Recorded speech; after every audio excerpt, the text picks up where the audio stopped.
This is my true story. After my wife died, my daughter told me to move in with her family. I thought it was love. I thought she wanted me close, but I was wrong. The warmth in that house was fake. My son-in-law smiled at me in front of others, but behind closed doors, he made me feel like a burden. One morning, he said words I can't forget. "Sign it or leave this home." I signed quietly, but he didn't know what was coming next. Before I tell you what happened that day, tell me where you're watching from, and please subscribe so my story can reach more people. My son-in-law once called me Dad. I still remember those early days when he joined our family. He used to visit with gifts, touch my feet, and say I reminded him of his late father. He spoke with respect. He laughed with me at the dinner table. He asked for my advice when he and my daughter argued. Back then, I believed he was a good man. I believed my daughter had chosen someone kind. I trusted him like my own son. I thought he loved our family. But I learned too late that people change when money enters the picture. It started slowly. He began talking about property, about paperwork, about future planning. At first, I didn't see the danger. I thought he was being responsible. But soon, I saw the shift in his tone. The way he looked at me changed. The way he spoke to my daughter changed. He started calling the house his. He said things like, "We need to modernize this place," or, "Dad, you should relax now, let me handle things." He made it sound like care, but it was control. Every word had a hidden meaning. Every smile had a shadow behind it. Then came the small insults. "You don't understand these things, Dad. It's not your time anymore. You've done your part." I used to sit quietly, pretending not to hear. I didn't want to cause trouble for my daughter. I didn't want her to feel caught between us. So I stayed silent. I kept telling myself he was just stressed, that he didn't mean it. But deep inside, I knew something was changing. The respect was gone. The warmth was fake. He wanted me out of the way. That morning, everything became clear. It was early. I was sitting at the table drinking tea when I heard my name from the living room. His voice was sharp, impatient.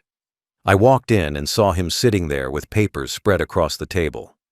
My daughter stood beside him, her eyes red like she had been crying. I asked what was happening. He didn't answer me with kindness. He didn't even look at me like family. He said it like a command. "Sign it or leave." Just those 4 words, no emotion, no hesitation. I froze. My ears rang. My heart started pounding. For a moment, I thought I misheard. I looked at my daughter. She couldn't meet my eyes. Her hands were shaking. She looked small, scared, helpless. I asked her softly, "What is this about?" She didn't answer. He did. He pushed the papers forward and said, "It's better for everyone this way." I saw the smirk on his face, the confidence of someone who thought he had already won. The man who once called me father now spoke to me like a stranger he wanted gone. I remember the taste of that moment, bitter, heavy, full of shame. It wasn't about money anymore. It was about dignity, about respect, about how easily people forget what you've done for them. I had worked my whole life for that house. I built it brick by brick. My wife and I saved every rupee, every coin, just to make a home for our family. That home had memories, laughter, tears, everything that made life worth living. And now, he wanted to erase all of that with one signature. My daughter stood there silently. She didn't defend me. She didn't tell him to stop. She just looked down. Maybe she was scared. Maybe she was trapped. Maybe she thought it was the only way to keep peace. I wanted to tell her that peace built on fear doesn't last, but the words didn't come out. My throat felt dry. My hands trembled, not because of age, but because I could feel something breaking inside me, the bond between a father and his child. He kept talking. He said I was old, that I should think about security and retirement. He said this was for my own good. Every word was a lie. He wasn't thinking about me.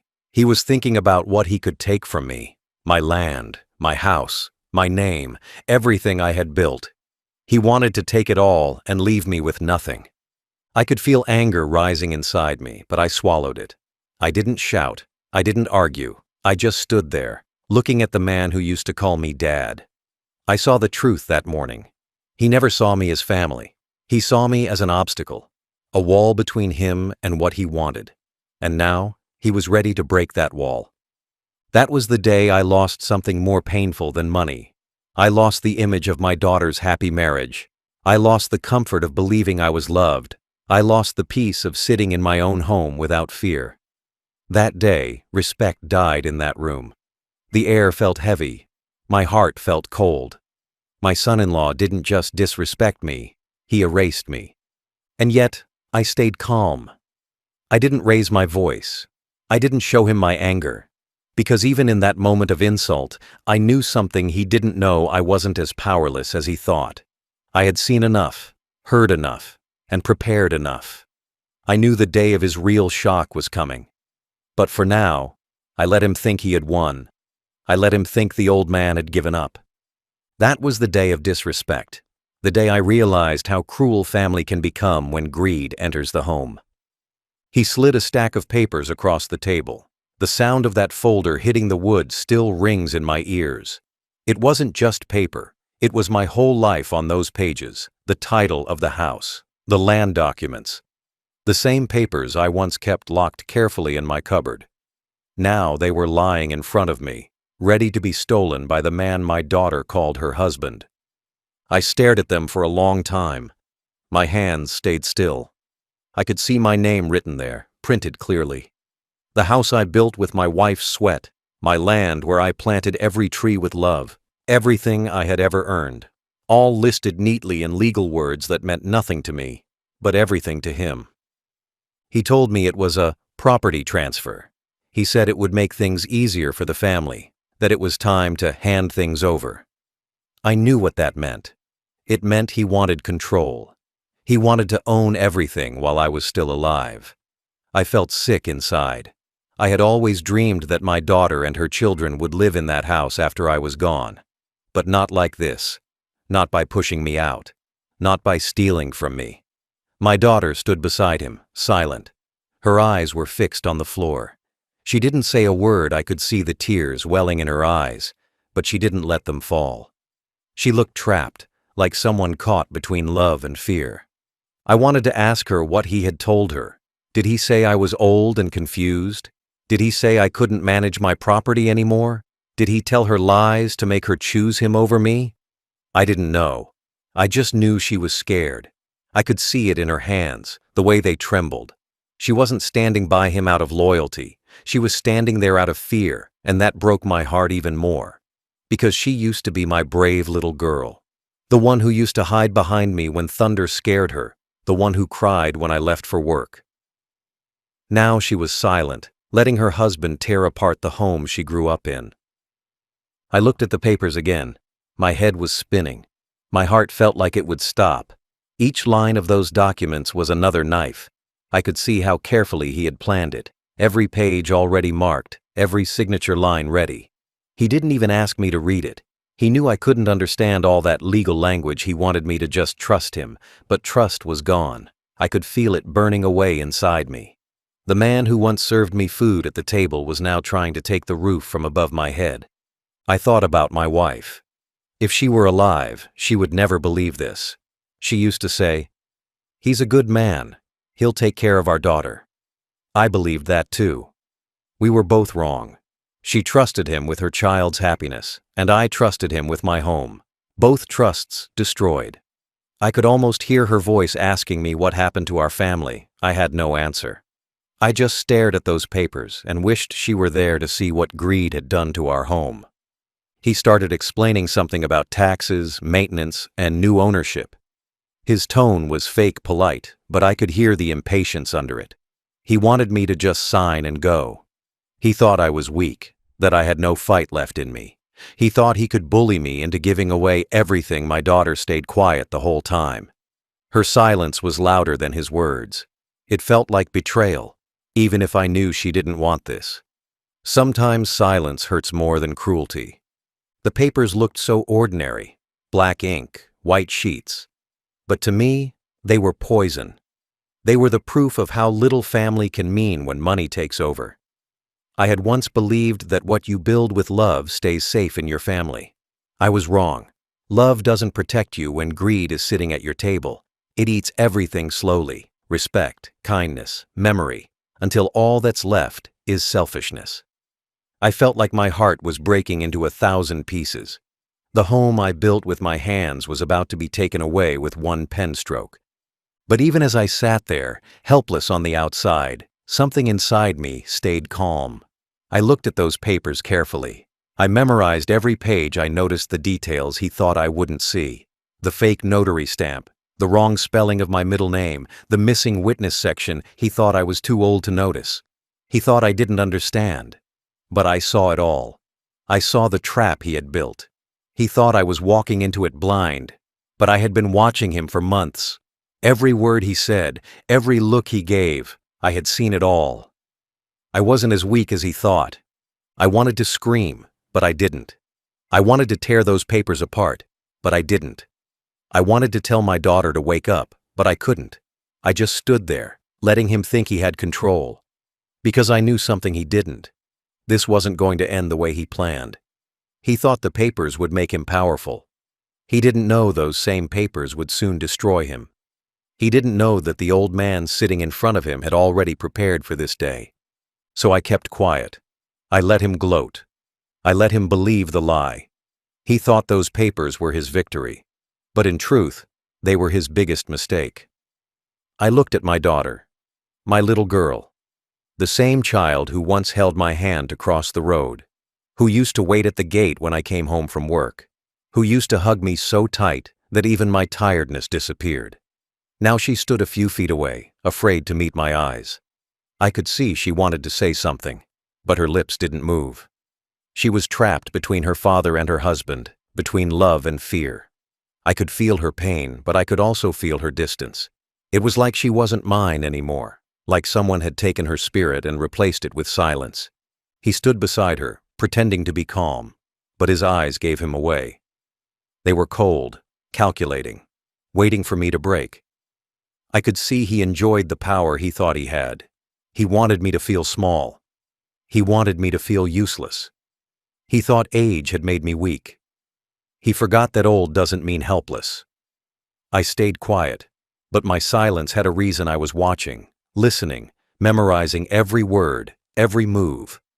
Because when people show you who they are, you don't interrupt, you remember. He began to talk again, saying it was for the good of the family, that I should make things easier for them. His words were sugar on poison. Every sentence was wrapped in fake concern. He said, "We'll take care of you." But I could hear the truth behind it. "We'll take what's yours." He said, "You don't need this stress." But I could hear what he meant. "You don't belong here anymore." He wanted me gone, and he was using my own daughter to do it. That's what hurt most. Not the papers, not the threats, but seeing my daughter being used as his weapon. I turned my head slightly toward her. Her eyes were wet, but she still didn't speak. She just whispered softly, "Dad, please, just sign it." Her voice cracked halfway through. That one sentence hit me harder than anything else in my life. My daughter, my blood, asking me to give away the very thing that kept her safe all her life. I felt like my chest was being crushed. It wasn't just a request. It was a surrender. I knew those words weren't hers. They were his. He had filled her mind with fear. He had convinced her that this was the only way to keep peace. In that moment, I realized something cruel. He had slowly taken over her. He had isolated her, made her doubt herself, made her depend on him for every decision. That's how men like him work. They break the spirit first, then take everything else. My daughter was still standing there, but her confidence, her strength, her joy, all gone. I wasn't looking at the little girl I raised. I was looking at a woman trapped in her own home, scared to breathe without permission. He leaned closer to me, his face smug. He thought I would give in. He thought the guilt would make me sign. He thought if my daughter begged, I would fold. But he didn't understand that a father's heart doesn't break that easily. It bends, it hurts, it bleeds, but it doesn't surrender to greed. I stared at the papers, then at my daughter, then at him. The silence in that room was louder than thunder. I could feel the walls closing in. Every second felt like a test. Every breath felt heavy. He started tapping his fingers on the table, pretending to be patient. I could sense his irritation. He was used to controlling everything. He didn't like waiting. He wanted me to obey. He thought I was too old to resist. But inside me, something was waking up. The same strength that built that house brick by brick. The same will that raised my family when I had nothing. I didn't show it. But I was ready. I knew exactly what he was trying to do, and I knew exactly how this would end. Still, the pressure was heavy. My daughter's tears, his arrogance, the silence, the shame, it all pressed down on me. I felt my throat tighten. My eyes burned. I wanted to scream at him, to tell him what kind of man he really was, to tell my daughter to open her eyes. But I didn't. I stayed calm. Sometimes, when you're dealing with snakes, you don't hit them right away. You wait for the right moment, when they think they're safe, then you strike once, and they never recover. He smirked at me again. That smirk. I'll never forget it. It was the look of a man who believed he had won. He thought he had finally broken me. He didn't see the fire that was still inside me. He didn't know that I wasn't giving up. I was planning. Every second he stood there, I was remembering his words, the way he looked at me, the way he used my daughter as his shield. All of it was proof. Proof I would use later. But at that moment, I played the part he expected. The quiet old man, the weak father, the one too tired to fight. I lowered my head and let him think I was defeated, because sometimes, the best revenge starts with silence.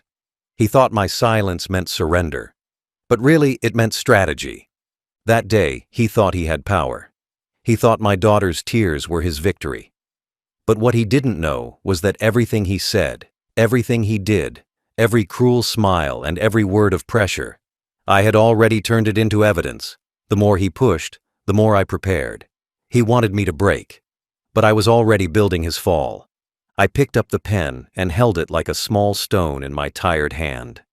My fingers shook, but my face stayed calm. This was not a simple signature for a bill or a receipt. This line could let him claim the home my wife and I had made with our sweat. I thought of the nights we worked and saved and the small joys we kept inside those walls. He watched me with hungry eyes, the look of a man who wanted a quick gain. My daughter stood quiet and looked smaller than I remembered. Fear sat in her like a heavy cloth, and I did not want to add to that weight. I put the pen to the paper and moved slowly. The ink left a black line like a small wound on the page. I signed without shouting and without tears. I signed like a man who hides his plan under an act of surrender. He smiled as he took the paper with hands that tried to hide their greed. He spoke of new locks and new names and future plans as if the house already belonged to him. His voice was full of pride, the kind that makes a man careless and loud. I watched him talk and counted every mistake he made in words and actions. He called people by wrong names when he spoke on the phone and left messages where his lies could be heard. He wrote names that did not match the old deeds and sent texts that showed his intent. I had not been idle in the months before that day. I had listened to his words, recorded his threats, kept copies of papers, and saved small notes that proved intent. I had friends who saw him move money and refused to share things with my daughter. I had witnesses who would not be afraid to tell what they saw. I kept these things hidden in case the moment came when proof was needed. Once the signature was placed, I let him believe the victory was his. I wanted him to relax and to act with the boldness of a man who thinks no one watches. He made mistakes fast when he believed the win was complete. He rushed to change locks, to move bank details, and to shout plans to neighbors. He bragged of the house as if it were already his, and that pride was his undoing. I called my lawyer the same day and showed him the recordings and the copies of the forged parts. We set a quiet plan to gather more evidence and to wait for the right moment to act. The plan was not to humiliate, but to stop a man who had been cruel to my daughter and to protect our home. Days passed, and he kept proving his guilt with small errors and loud boasting. One day a uniform knocked on the door, and the words of the complaint were read slowly and clearly. He sat there with the color draining from his face as the charges were named. He had not expected the law to move, he had not expected the woman he used to control to speak up, and he had not expected witnesses. I felt no joy in seeing him shrink, only a tired relief for the safety of my daughter and our house. After the events, my daughter cried and hugged me and said sorry 100 times without words. Escaping her mouth, I forgave her, because pain can make people do wrong things, and because blood does not break easily. The house was not the same for a while. The air held a new quiet that needed time to heal. Neighbors looked at us with new eyes, and some avoided us for a time, as if sadness could stain a place. But the roof stayed over our heads, and the walls that I built kept us safe. I had signed to make him careless and to pull his arrogance into open light. It was a low and private way to fight back, not a public show for anyone to watch. I used patience and proof, not force. People asked why I did not simply shout the truth the day he pushed us, why I did not break the papers with my hands. I told them that sometimes you need more than anger to win, that a quick shout can be lost, but a steady plan can change things for good. My heart ached for the life we had known before, for the laughter and ease that had filled the rooms. But I also felt a hard peace that comes when truth shows itself, and the greedy man is left to face what he has done. My daughter and I rebuilt small routines and found slow trust again in little acts of care. The man who thought he had taken our life sat in a small room while truth was told and law did its work. I had signed and then watched him fall into the trap he had set for us. It was not the way I thought life would end for him, but it was the way I chose to protect what mattered most. For months before that day, I had seen what was happening in that house. I saw how slowly, piece by piece, he took control. It started small. He would tell my daughter not to visit me in my own room because I needed rest. He would answer my phone calls and say I was asleep when I wasn't. He would hide my mail and tell me I forgot where I put it. He spoke to me like I was a confused old man who couldn't remember anything. At first I thought he was just careless, but I learned quickly. It was not carelessness, it was a plan. He wanted to make me look weak. He wanted my daughter to believe I was losing my mind. That way, when the time came, she would agree with anything he said. He started changing little things in the house. My tools disappeared. My name was removed from the bills. Even the old photo of my wife on the wall went missing one day. I asked where it went, and he said maybe I had misplaced it. My wife's photo. The only picture I had left of her. I knew then that this man had no respect for me, for my wife, or for the home that raised his own children. My daughter didn't see it. Or maybe she saw it and didn't want to admit it. She was scared of him. He had control over her in ways that were invisible but real. He didn't hit her, but his words did the same kind of damage. He made her feel small. He made her feel guilty. He made her believe she needed him for everything. He would talk about security and plans. He said I was lucky to have him take care of things. He said I should be grateful. I pretended to nod. I let him think I trusted him. But in silence, I watched every move. I noticed how he kept a secret folder of papers in his study. I saw how he spoke to men on the phone about property values and selling land. I heard him tell one of them that I was almost done, as if I was a burden waiting to die. I didn't confront him. I stayed quiet. People think silence is weakness, but silence is also a weapon. One day he told my daughter that I was becoming forgetful. He told her that I might accidentally sign the wrong papers or give things to the wrong people. I heard him say it when he thought I was sleeping. That was the moment I knew what he was planning. He wasn't going to wait until I was gone. He was going to take everything while I was alive, and he wanted my daughter to help him without even realizing it. That night, I couldn't sleep. I sat on my bed and looked at my wife's old shawl folded on the chair. I whispered to her picture, "They want to take everything we built." I felt anger, shame, sadness, all at once. But above all, I felt resolve. I wasn't going to beg. I wasn't going to fight him with shouting. I was going to fight him with truth. Quietly, carefully, completely. The next morning, I called an old friend who worked with a lawyer. I told him everything. He came to meet me secretly. We went through my documents, checked the originals, made certified copies, and placed them in safe hands. I recorded every insult my son-in-law threw at me, every threat, every lie. He thought I was too old to use a phone properly, but I knew exactly what I was doing. I had my phone recording every time he raised his voice, every time he told my daughter to stay out of it. I gathered months of proof without saying a single word. He thought I was becoming weaker, but I was becoming wiser. He thought I was fading, but I was preparing. I didn't want revenge. I wanted justice.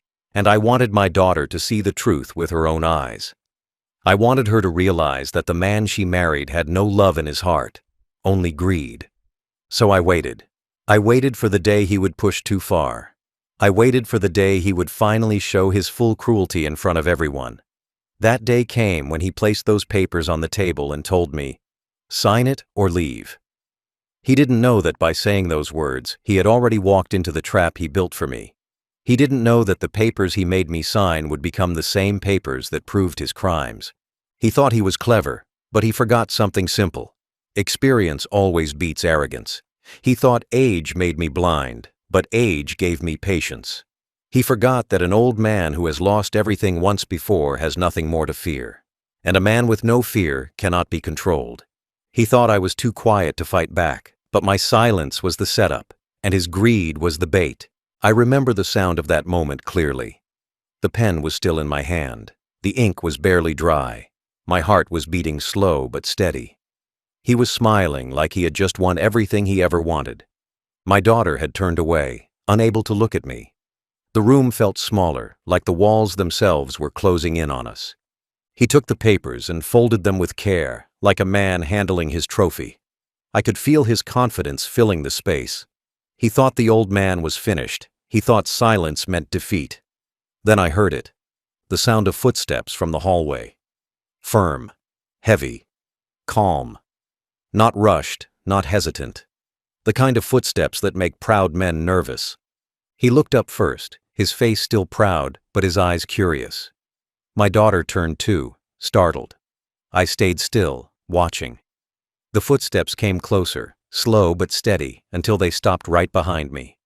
For a second, there was silence. You could almost hear the sound of his breathing change. He looked confused, then cautious.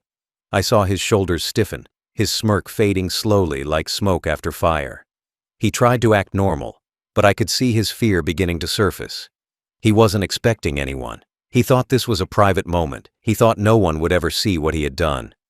I didn't turn around right away. I wanted him to feel that moment, that tightness in his chest when control starts to slip away. He looked toward the door, his hand still resting on the papers he stole. My daughter whispered his name, her voice small and unsure. He didn't answer her. He just stared at the doorway, waiting to see who it was. Then the door opened wider. The light from the hall spilled into the room. The first person who stepped in was wearing a uniform. The second man was dressed in a dark suit, holding a folder that looked very familiar. My son-in-law blinked. He tried to smile, but it came out strange and twisted. He didn't know whether to greet them or hide the papers. He looked at me, then at the men behind me, and I could see panic building in his eyes. I slowly placed the pen down on the table and looked at him straight in the face for the first time that morning. He didn't speak. His mouth opened slightly, but no words came out. For the first time, he was the one trapped. The police officer stepped forward. The man in the suit followed. My daughter gasped softly, realizing who they were. She looked at me, her face full of questions, but I didn't need to answer yet. Everything was about to reveal itself. I could feel the weight of that silence, how it changed from fear to control. A few seconds earlier, I was the one under pressure. Now, without saying a single word, everything had turned around. He tried to laugh it off. He said something about this being a misunderstanding, that I must have called them by mistake. His voice cracked when he spoke. The officer didn't answer him. He just looked at me and nodded. My lawyer opened the folder and took out a stack of documents, the same papers that were sitting on the table, but not quite the same. These ones were clean copies, real ones, the ones I had saved, the ones that proved everything. My son-in-law's face turned pale. He stepped back a little, his confidence slipping away like sand through his fingers. I could see the fear now. He looked at my daughter as if hoping she would save him, but she was frozen, staring at the two men who had just walked in. I stood up slowly. My knees hurt, but I felt strong, stronger than I had in months. I looked at the papers he made me sign, then looked at my lawyer, and then back at him. He knew, even before anyone spoke, that the game was over. The room went quiet except for the ticking of the clock on the wall. That small sound felt louder than everything else. He tried to reach for the papers, but the officer's hand moved first. The officer didn't raise his voice. He didn't need to. His presence was enough to fill the whole room with truth. My son-in-law stepped back again, his hands shaking slightly. His proud face was gone. In its place was fear, confusion, and guilt. The door that had opened a minute earlier had done more than let people in. It had let the truth in. It had let justice walk into a place where lies had lived too long.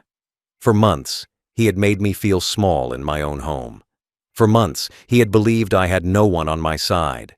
Now he saw the truth, that I was not alone, and that his greed had brought the very people he feared most right to his table. He wanted power. He wanted control. But all it took was one sound, the door opening, to show him how quickly power can disappear. The man who said, "Sign it or leave," was now the one who wanted to run. It was not just any visitor, it was the end of his pride walking through that door. The police officer came in first, tall and calm, his voice steady, his eyes sharp. Behind him stood my lawyer, holding a thick file close to his chest. I had seen that file before. It was the same one I had helped prepare quietly over the last few months.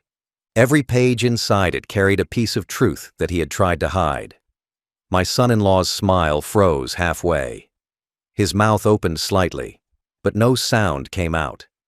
He looked like a man who had forgotten how to breathe. The color drained from his face. His hands, the same hands that pushed those fake papers at me a few minutes earlier, now trembled slightly on the edge of the table. My lawyer spoke first. He didn't raise his voice. He didn't need to. The truth was heavy enough. He said he was here with evidence of fraud, coercion, and property forgery. The officer listened and nodded. My son-in-law laughed nervously, pretending not to understand. He said there must be some mistake, that we were all confused, that this was just a family matter, but the officer didn't blink. He asked him to sit down. The air in the room changed. The same room where he had stood tall minutes earlier now felt like a cage closing around him. I stayed quiet, standing by the window. I didn't want to interrupt. I wanted him to feel the weight of every second. He looked at me like I had betrayed him. He didn't realize betrayal doesn't exist when justice is involved. I watched as my lawyer opened the folder and placed it on the table. Inside were the copies of every paper he tried to fake, every forged signature he created, every proof that he had planned to steal from me.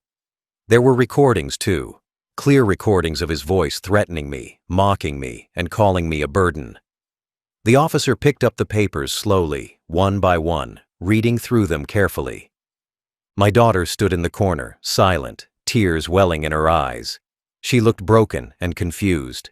Her hands were pressed together as if she was praying for all this to end. I could see she didn't know what to do, who to believe. But the moment she heard his own voice on one of the recordings, her head dropped. She covered her face and cried. That was the moment she knew. The man she had married had not just hurt her father, he had destroyed their home with his greed.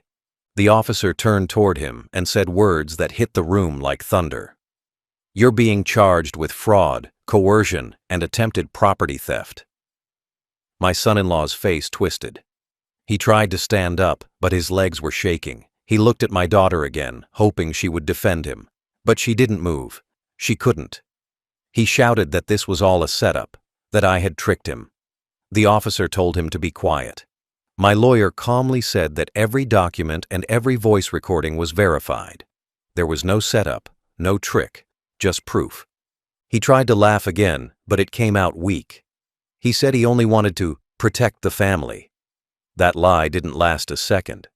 My lawyer pulled out one more document, the one that showed how he had tried to transfer my property to his own name without permission. The officer looked at it and then looked straight at him. The silence after that was heavy, final.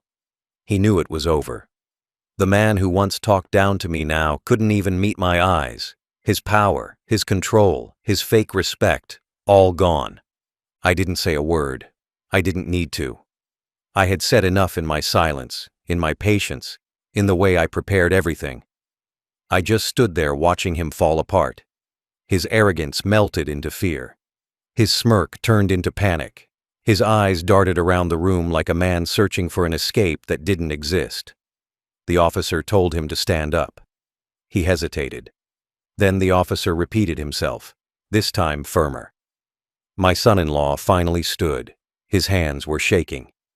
My daughter let out a small sob. I wanted to comfort her, but I stayed still. This was a moment she had to see. She had to see the truth of what he had become. The officer began to read out his rights. My lawyer gathered the rest of the documents. My son-in-law muttered that this was unfair, that he didn't deserve this. He looked at me like I was the villain. I didn't look away. I had nothing to hide. I had lived my whole life with honesty, and now it was the dishonest man's turn to face the truth. Before the officer let him out, he turned once more toward me, his eyes full of hatred. But behind that hate, I saw fear. The kind of fear that only comes when a man realizes his lies are done. I didn't smile. I didn't gloat. I only said one thing quietly in my heart. You wanted my signature. Now you've signed your own downfall. The papers I signed were not property transfers. They were evidence, proof of his own greed. He had forced me to sign, and I had let him, because sometimes to catch a thief, you let him hold the rope himself. That day, he did, and he pulled it tight around his own neck. The moment the officer spoke the word arrest, everything in that room changed. The sound of his handcuffs opening echoed through the air, sharp and cold. My son-in-law froze. He didn't move, didn't breathe, didn't blink. It was as if his mind refused to believe what was happening. Only minutes ago, he had been standing tall, ordering me around, treating me like a nobody. Now he stood in the same spot, pale, sweating, shaking, while the law he thought he could outsmart finally reached him. The officer told him to turn around. He hesitated. The fear in his eyes was real now. No pride, no fake calmness, no more pretending. Just fear. I watched him, not with joy, but with something heavier. I had waited months for this moment, but it didn't feel like victory. It felt like justice. Slow, painful justice. My daughter stood behind him, her hands pressed against her mouth, crying quietly. I could see her heart breaking.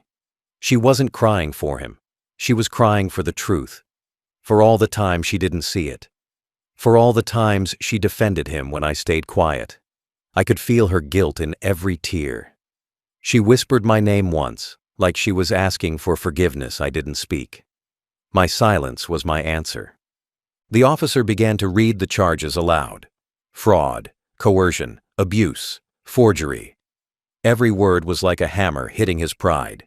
He kept saying there was a mistake, that he was being set up, that I was old and confused. But the evidence spoke louder than his lies. The recordings, the signatures, the witnesses, all of it lined up perfectly. He had walked into his own trap. The man who thought he was clever now looked lost, like a boy caught stealing from his own father. His confidence was gone. The smirk that used to make me sick had vanished. His mouth trembled when he tried to speak. The officer pulled his hands behind his back and locked the cuffs. My daughter gasped when she heard the click. That sound will stay in my head forever. It was the sound of an ending, the end of his power, his cruelty, his lies. He looked around the room, maybe hoping someone would save him, but no one moved. The lawyer stood still, his face calm. The officer was focused on his duty. My daughter was crying, and I just stood there, watching a man fall into the hole he dug for himself. He shouted that I was the reason his life was ruined. He said I was ungrateful, that he had taken care of me. Those words made me angry, but I didn't show it. I let him speak, because every word he said only proved how blind he was. He still didn't understand that his downfall wasn't my doing. It was his greed. He built it himself, piece by piece, lie by lie. I had only watched quietly and waited for truth to catch up with him. And now it had. As they led him toward the door, he turned back one last time. His face was twisted with rage and shame. He looked at my daughter, maybe expecting her to defend him one last time. She didn't move. She couldn't. She looked at him like she was seeing him for the first time, not the husband she thought she knew, but the monster he had become. That silence from her was louder than any scream. It was over. When they stepped out into the hallway, I felt my knees weaken. The strength that kept me standing all that time started to fade. I sat down slowly, my hands trembling, but not from fear anymore. From release. For the first time in months, I could breathe without pressure. The air felt heavy, but it was honest. My lawyer placed a hand on my shoulder. He said softly, "It's done." I nodded, but I didn't feel proud. There's no pride in watching your own family destroy itself. There's only sorrow. My daughter knelt beside me, crying into her hands. She kept saying she didn't know, that she didn't understand what was happening. I didn't blame her. I knew how he worked. He had twisted her, isolated her, made her afraid. I placed my hand on her head and whispered that it wasn't her fault she held on to me like she used to when she was a little girl. For a moment, we were father and daughter again, not broken, not scared, just together. Outside, I heard the police car door shut. The sound of the engine starting was distant but final.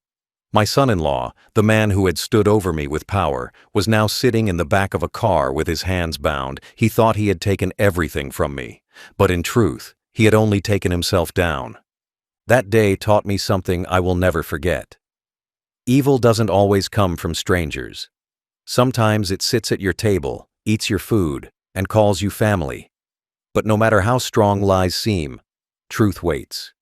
It may take time. It may take silence. But when it comes like a storm.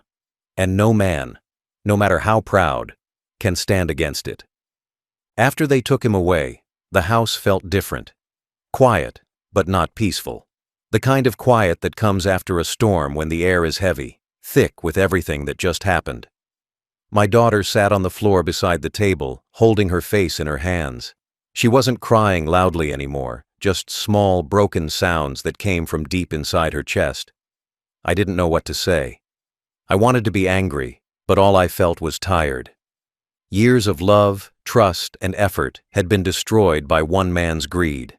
My body ached, not just from age, but from the weight of everything that had happened inside those walls. The officer and my lawyer finished their work, took the last signatures, and told me they would keep me updated. When the door closed behind them, it felt like the house finally exhaled. I looked around the living room, the same room where we once shared dinners, where my grandchildren played with their toys, where laughter used to live. Now it felt hollow. The air was thick with silence and shame. My daughter was still on the floor. I sat beside her slowly, because my knees hurt, but I didn't care. I placed my hand on her back. She didn't look up, but she leaned against me. That small gesture said everything. She whispered, "I didn't know, Dad. I didn't know." Her voice was soft and broken. I knew she wasn't lying. I could hear the pain in her words. She had been blind, but not evil. I told her it was okay. I told her she didn't have to say sorry anymore. I told her that love sometimes makes people trust the wrong person, and that trusting the wrong person doesn't make her a bad daughter. She cried harder. I let her cry. I had no tears left. My eyes were dry, but my heart was heavy. Watching her cry hurt more than anything her husband had done. Because she wasn't just crying for him. She was crying for herself, for the years she spent living in fear, for the trust she had lost, for the home she had helped him poison. I told her the truth, that I had seen his cruelty long before she did. I told her I had stayed quiet not because I was weak, but because I was waiting for proof. I told her that I forgave her. Not because she asked, but because that's what fathers do. She didn't say anything after that. She just sat there, her head resting on my arm, and for a brief moment, I saw the little girl she used to be. The one who used to fall asleep beside me when she had nightmares. The one who used to believe her father could fix everything. The next few days were hard. The neighbors talked. Some offered sympathy. Some whispered behind curtains. That's how people are. They like to watch pain, but don't want to touch it. My daughter stayed quiet most of the time. She hardly ate. I didn't push her. I knew she needed to grieve, not just the man she married, but the life she thought she had. My grandchildren asked where their father was. My daughter couldn't answer, so I did. I told them he had gone away for some time, that he had to learn some lessons they didn't understand, but they nodded and hugged me. That hug gave me strength I didn't know I still had. At night, when everyone slept, I walked through the house. I touched the walls, the furniture, the photo frames. Each corner held a memory. My wife laughing, my daughter dancing, the sound of my grandchildren running through the hallway. This house had seen everything: love, betrayal, pain, and justice. But it still stood. So did I. I realized that no matter what anyone tries to take from you, if your heart is still alive, you are not truly poor. A week later, my lawyer called. The case was strong. My property was safe. My daughter's name was cleared. The truth had done its work. I thanked him quietly. When I hung up, I looked at my daughter sitting in the yard with her children. She looked tired but lighter, like she was finally breathing again. She caught me watching her and smiled weakly.